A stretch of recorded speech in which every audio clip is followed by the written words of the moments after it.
신명기 31장 9절에서 13절입니다. 또 모세가 이 율법을 써서 여호와의 언약궤를 매는 레위 자손 제사장들과 이스라엘 모든 장로에게 주고, 모세가 그들에게 명령하여 이르기를, 매 7년 끝에 곧 면제년의 초막절에 온 이스라엘이 내 하나님 여호와 그가 택하신 곳에 모일 때 이 율법을 낭독하여 온 이스라엘에게 듣게 할지니, 곧 백성의 남녀와 어린이와 내 성읍 안에 거주하는 타국인을 모으고 그들에게 듣고 배우고 내 하나님 여호와를 경외하며 이 율법의 모든 말씀을 지켜 행하게 하고, 또 너희가 요단을 건너가서 차지할 땅에 거주할 동안에 이 말씀을 알지 못하는 그들의 자녀들에게 듣고 내 하나님 여호와 경외하기를 배우게 할지니라. 아멘. 하나님께서 주신 응답을 지속할 정도가 아니라 그 응답을 가지고 세상을 살리는 중요한 열쇠입니다. 하나님의 말씀을 듣고 배우게 해라. 그래서 여호와 하나님을 경외하게 하며 이 모든 말씀 따라서 인도받게 해라. 이 중요한 하나님의 말씀을 저희에게 맡기시고, 저희에게 오늘도 하나님의 말씀 안에서 믿음 주시고 힘 주시고 또 현장에 중요한 응답 주시고 계십니다. 근데 오늘 말씀에 좀 중요한 말씀이 있습니다. 모세가 이 율법을 기록해서 제사장들과 이스라엘의 모든 장로들에게 주었다. 그리고 이 말씀은요, 제사장과 장로들에게 준 말씀입니다. 오늘 하나님께서 우리에게 그리스도의 복음의 말씀을 주시고 이 말씀을 부탁하셨습니다.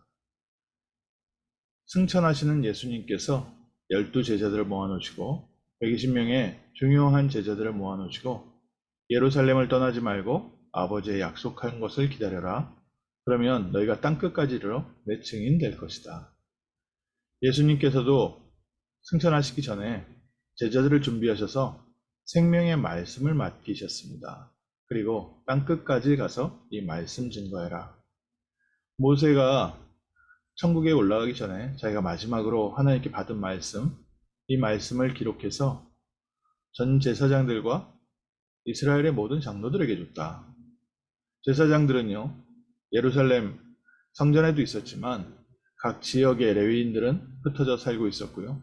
또 거기에는 도피성이 있었고, 또 각 장로들, 12지파의 장로들에게, 지도자들에게요, 하나님의 말씀을 맡겼습니다. 오늘 하나님께서 저희의 중요한 현장, 우리가 살고 있는 지역, 우리가 알고 있는 사람들, 또 우리에게 맡겨진 자녀들, 이 중요한 현장을 살릴 수 있도록 오늘 우리에게 그리스도의 말씀을 맡기셨습니다. 그래서 먼저 저희가 이 말씀의 가치를 아는 게 너무 소중하지요. 내가 이 말씀의 소중함을 안다면 내 삶에요, 늘 확인하고 누리게 될 겁니다. 하나님의 말씀은 창조의 능력이 있어서 말씀을 받는 우리에게 생명이 되고, 또 말씀은 하나님의 나라를 이루게 되며 그곳에 흑암과 저주와 실패 세력이 떠나가고, 말씀이 선포되는 곳에는 하늘 군대가 동원돼서 또 천사가 동원돼서 하나님의 말씀이 성취되어집니다. 우리의 영혼과 마음과 생각, 말씀을 듣고 있으면 내가 거기서 지혜도 얻을 수도 있고요, 또 거기서 깨달음도 얻을 수 있고 평안도 얻을 수 있는데, 하나님의 말씀은 살아 움직이는 하나님이십니다. 그래서 그 말씀이 육신이 되어서 오신 분이 바로 예수님입니다. 오늘 우리가 그리스도의 복음의 말씀을 듣는다는 것은 바로 그리스도께서 나와 함께 하심을 누리는 시간입니다. 이 그리스도의 비밀을 누리는 우리에게는 예수님이 약속하신 것처럼 성령이 함께 하시고 땅끝까지 이르러 내 증인 될 것이다. 오늘 우리의 삶에 하나님의 함께 하심과 응답이 하나님의 말씀을 우리가 받는 시간에 있습니다. 믿음은 들음에서 나고 들음은 그리스도의 말씀이니라. 히브리서 12장에 우리에게 구름과 같이 허다한 증인들이 많은데, 이 사람들이 온갖 고난과 모든 것을 겪으면서 전부 다 승리하지 않았냐? 그래서 12장 2절에 뭐라고 되어 있습니까? 온전케 하시는 그리스도 예수를 바라보자. 우리를 승리케 하시는 그리스도 예수만 바라보자. 오늘 하나님의 말씀을 통해서 우리에게 주시는 가장 중요한 열쇠가 뭡니까? 창세기 3장 15절에 여자의 후손이 뱀의 머리를 상하게 할 것이다. 그리스도께서 십자가에서 모든 문제 해결하시고 너희와 함께 하시고 너희를 인도하실 것이다. 오늘 그리스도 안에서 우리는 구원받은 하나님의 자녀가 됐고 그리스도를 가지고 현장을 살리는 증인되었습니다. 그래서 이제는 우리의 자세는 말씀 받은 자입니다. 제사장들과 각 장로들에게 이 귀한 복음의 말씀, 생명의 말씀을 주었던 것처럼 오늘 우리에게 이 말씀이 주어지고 우리에게 현장이 주어졌습니다.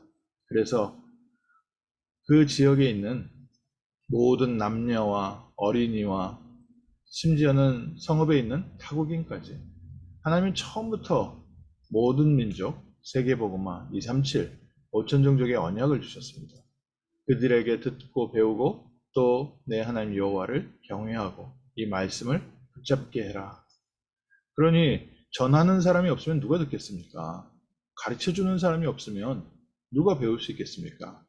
하나님이 우리에게 먼저 복음을 알게 하시고 우리를 복음 전하는 자로서 또 그리스도를 가르치는 사람으로서 또 그리스도의 증인으로서 우리를 세우셔서 우리에게 하나님이 원하시는 영혼들을 붙이실 줄 믿습니다. 그리고 그들이 그리스도 바라보며 하나님께서 우리를 창조하시고 인도하시고 역사하신다는 사실을 깨닫게 하고 말씀으로 돌아오게 해라. 그래서 많은 사람들을 주께 돌아오게 한다는 것은요. 우리가 눈에 보이지 않는 주님 어디에 계십니까? 어디로 데리고 가야 주님께 돌아옵니까? 그래서 말씀의 자리로 인도하는 겁니다. 또 말씀을 들을 수 있도록 돕는 겁니다. 또 함께 말씀 붙잡고 기도하고 함께 예배 승리하게 하는 겁니다. 너희를 이 하나님의 역사와 기적을 보지 못한 그 다음 후대들에게 이 말씀을 배우게 할지라. 이스라엘이 반복적으로 문제가 온 이유가 바로 여기서 왔습니다. 말씀을 받은 제사장들과 장로들이 이 말씀의 능력과 가치를 놓쳐서 후대들에게 말씀 전하는 것을 소홀하게 했습니다. 안 했다고 얘기하면 그건 좀 심한 말이겠죠. 하긴 했는데 중요성이 없는 상태에서 형식적으로 하게 되면 어떻게 됩니까? 뭔가 능력이 끊어집니다. 흐름이 끊어지게 되어 있습니다. 오늘 저희가 말씀을 전하고 우리 후대들에게 말씀을 전하는데 우리가 이 가치를 알고 우리에게 이게 가장 중요한 하나님의 응답인 상태에서 전달이 될 때는 성령의 역사가 함께 일어납니다. 또 흑암 무너집니다. 불신앙 무너집니다.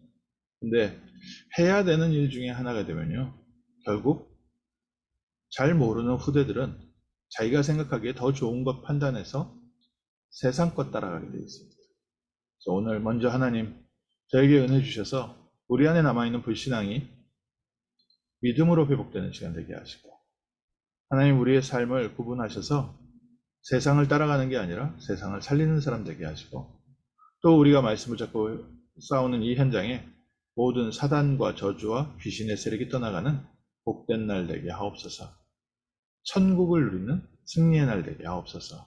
말씀 맡은 자의 축복을 먼저 누리고 농부가 그 곡식을 먼저 먹는 것처럼 하나님 저에게 새 힘 주시고 군사에게 하나님 모든 것을 삶을 책임져 주셨던 것처럼 우리의 필요한 모든 것을 주셔서 이제는 선수처럼 하나님께서 우리에게 주신 이 말씀 따라 하나님의 복음 전하는 이 일에 증인으로 서게 하옵소서.